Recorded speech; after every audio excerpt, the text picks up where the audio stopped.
Hi అండి, నమస్తే.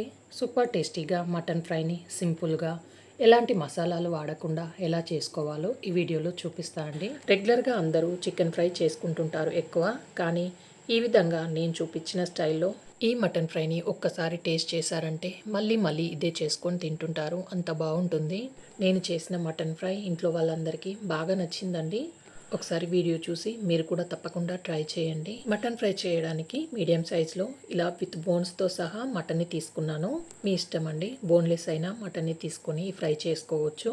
ఇలా శుభ్రంగా కడిగిన మటన్ని కుక్కర్లోకి వేసుకొని దీంట్లో 2 టేబుల్ స్పూన్ దాకా అల్లం వెల్లుల్లి పేస్ట్, అలాగే రుచికి సరిపడా ఉప్పు, 1 టేబుల్ స్పూన్ దాకా కాశ్మీరీ రెడ్ చిల్లీ పౌడర్ని, 1/2 టేబుల్ స్పూన్ పసుపు, దీంట్లోనే ఒక 2 కప్పుల దాకా నీళ్ళని పోసుకోవాలి. ఇలా ముక్క మునిగేదాకా నీళ్లు పోసి అంతా బాగా కలిసేటట్టుగా కలుపుకోవాలి.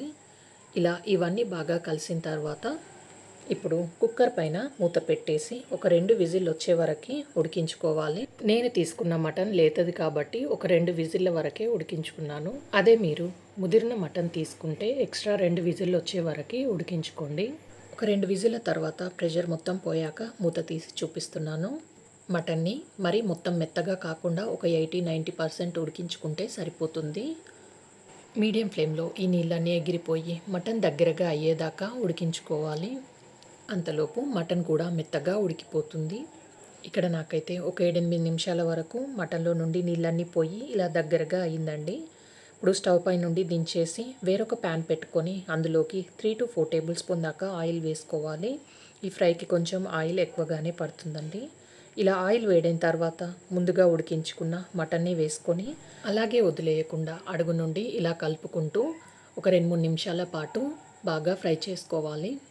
ఈ టైంలోనే ఒకసారి టేస్ట్ చూసి ఉప్పు కారం తక్కువగా అనిపిస్తే మళ్ళీ పైనుండి వేసుకొని కలుపుకొని ఫ్రై చేసుకోవచ్చు. నాకైతే ఇక్కడ కారం కొంచెం తక్కువగా అనిపించిందండి, అందుకే 1/2 టేబుల్ స్పూన్ వరకు కారం వేసుకొని దీనిపై నుండి ఫ్రైడ్ ఆనియన్స్ కొంచెం, అలాగే కట్ చేసుకున్న పచ్చిమిర్చి, ఒక రెమ్మ కరివేపాకు, కట్ చేసుకున్న కొత్తిమీర వేసి మళ్ళీ ఒకసారి అంతా బాగా కలిసేటట్టుగా కలుపుకొని ఒక 2 నిమిషాల దాకా ఫ్రై చేసుకుంటే ఎంతో టేస్టీగా ఉండే మటన్ ఫ్రై రెడీ అయిపోయింది. అన్నంలో కలుపుకొని తినడానికి ఇలా అయితేనే కరెక్ట్గా ఉంటుందండి, అందుకే ఈ టైంలోనే స్టవ్ ఆఫ్ చేశాను. మీకు ఇంకా ఫ్రై కావాలంటే మరొక 2 నిమిషాల పాటు బాగా ఫ్రై చేసుకొని తీసుకోండి.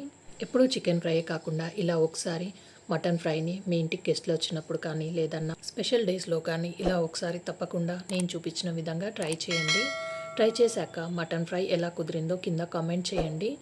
వైట్ రైస్తోనే కాకుండా సాంబార్, రసం లాంటి వాటికి సైడ్ డిష్గా కూడా తినొచ్చండి. మరిన్ని మంచి మంచి వీడియోస్ కోసం మా ఛానల్ని సబ్స్క్రైబ్ చేయండి. వీడియో నచ్చితే లైక్ చేయండి, షేర్ చేయండి. Thanks for watching.